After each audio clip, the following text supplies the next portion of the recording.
Wala ko kabalo. So, we have the car, we have the gas, we have no budget, and we have nowhere to go.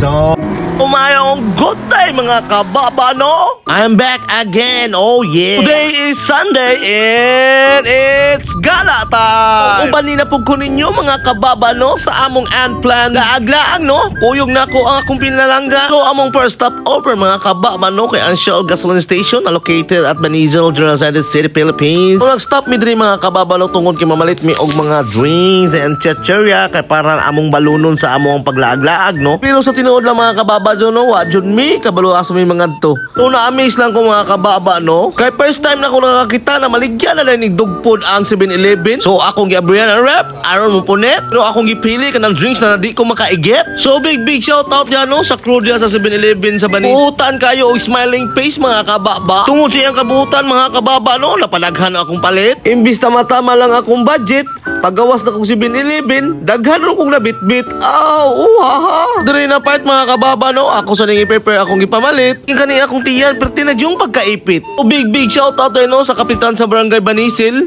na si Honorable Abdul Wahid D. Bualan Al-Hajj no. Pakaingon jugog sa Lotoyo kapitan no.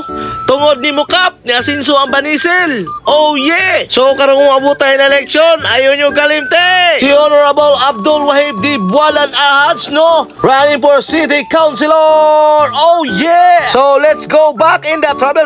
Nang imong uyab na padayita kay dako nagbilbil. Iyang ilong na murag doorbell. Aha! So we are here at Tinoto, Maasim, Sarangani Province. Kay naa naman mig Tinoto mga kababa no. So nag-decide mi na mo left side mi. Curious jud mi mga kababa no.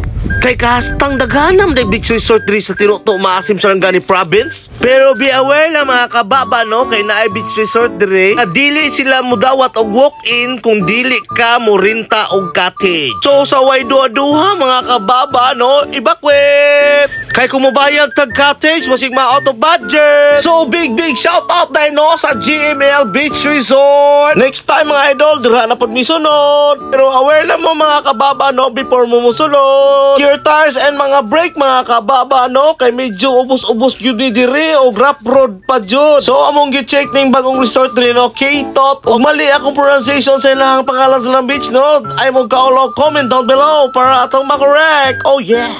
I am handsome but I'm not perfect. So let's go and let's proceed. So na-amaze lang jud ko mga kababa no, kay naa din ning ani diri sa Tinoto, Maasim. Highly recommended ni mga kababa no, labi na sa katong mahilig mag-snorkeling og diving. Lami pod lunsan imong uyab diri na praning. Joke lang po. Alalang 100 pesos mga kababa no, makakapasok ka na at mai-enjoy mo na. So big shout out po do sa mga bata nga nasabay na kong kaligo na ang ingon nila sa ako. First time nila nakakitag tambok na gwapo. Uha. Awa gyud tay mahimo kay ang bata na may nisulti. Kay ingon nila ang bata dili mamakak. Oh yeah. So way pagduha-duha no, atong butangan og music aron maibog mo. Stop playing with a boss like that. I don't react well when you talk like that. Put the money on the phone, then call right back. I don't really wanna do the small talk like that. Yeah. Stop playing with a boss like that. I don't react well when you talk like that. Put the money on the phone, then call right back. I don't really wanna do the small talk like that. Yeah. Ops, tama na. Basig makaproright na pod ko.